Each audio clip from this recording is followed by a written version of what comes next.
भारत में गुलामी का दौर क्यों आया? लाखों करोड़ों वर्षों का इतिहास है हमारा।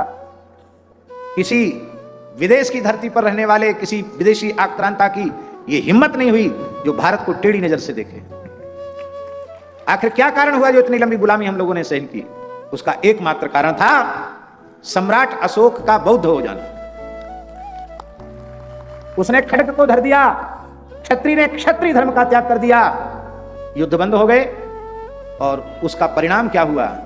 उसका परिणाम हुआ कि लंबे समय तक देश को गुलामी भोगनी पड़ी।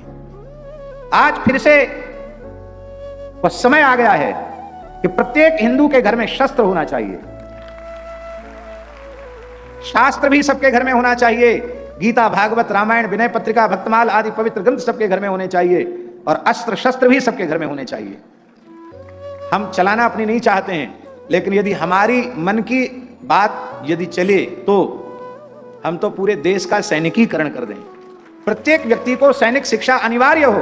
आप खेती करो, नौकरी करो, पंडिताई करो, कुछ करो, पहले आप सैनिक बनो। और जो इस राष्ट्र की धरती पर रहकर यहां की सारी सुख सुविधाओं को भोगकर भारत की धरती को भारत माता कहने के लिए तैयार नहीं है, गाय के प्रति जिनकी भक्ति नहीं है, राष्ट्र के प्रति जिनकी भक्ति नहीं है, ऐसे लोगों को भारत की पवित्र धरती पर रहने का बिल्कुल अधिकार नहीं।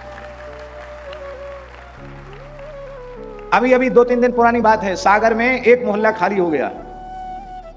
एक मुसलमान आके बीच में रहा था, उसके बाद 68 परिवार वहां से छोड़ करके चले गए। अखबार में बहुत विस्तृत रिपोर्ट थी।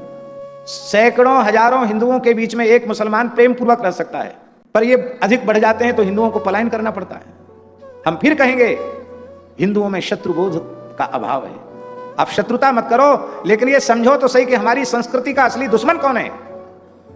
ईसाई और मुसलमान भारतीय सनातन संस्कृति के प्रथम शत्रु हैं, इसलिए उनके प्रति भी करुणा दया होनी चाहिए, किंतु हमें शत्रुबोध होकर के सावधान होना चाहिए, कहीं हमारा धर्म नष्ट न हो जाए, हमारा सदाचार नष्ट न हो जाए। इसकी बहुत बड़ी आवश्यकता है। इसलिए इस बार भी कभी न कभी युद्ध होगा, भयंकर युद्ध होगा और बहुत बड़ी संख्या में नरसंहार होगा। इसके बाद फिर कुछ काल तक के लिए शांति आवेगी।